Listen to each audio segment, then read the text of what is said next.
நான் உன்னை மறக்கலப்பா. தாயின் கருவயிற்றில் உருவாகும் முன்னே உன்னை பெயர் சொல்லி அழைத்திருக்கிறேன். நான் உன்னை மறக்கல. நீ எப்படி மறந்த? நீ எப்படி மறந்த? ஏன் மறந்த? உலகம் போட்டு இழுத்துருச்சா?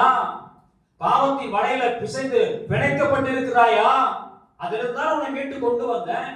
ஒருவேளை வியாதியின் படுக்கையில் இருக்கிற அந்த மரணத்தின் சூழ்நிலை உன்னை நான் கிருபையா தூக்கி ஆசீர்வதித்து சுகத்தை கொடுத்து கொண்டு வந்து வச்சேன். சபையில இருக்காம, தேவ திட்டத்துக்குள்ள இருக்காம, தேவ மகிமைக்குள்ள இருக்காம, இன்னி சொல்ல போனா அந்த ஏதேன் தோட்டத்தின் மகிமைக்குள்ள இருக்காம எங்க போன நீ?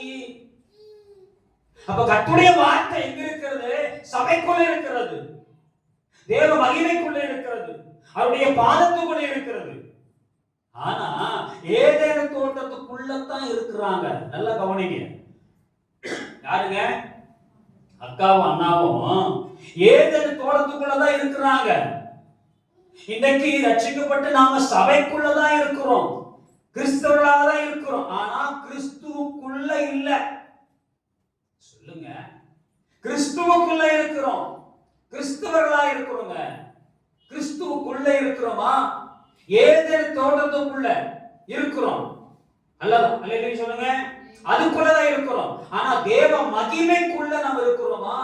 தேவ திட்டத்துக்குள்ள இருக்கிறோமா? ஏதேன் தோட்டத்துல தேவ பிரசன்னம் இருந்தது, தேவ மகிமை இருந்தது, வார்த்தை இருந்தது, ஆண்டவருடைய பிரசன்னம் சூழ்ந்து இருந்தது, அப்படி அன்பு இருந்தது, ஐக்கியம் இருந்தது, எல்லாமே இருந்தது. ஆனா அதுக்குள்ள போல அதுல மேலேயே நம்ம நிக்கிறோம்.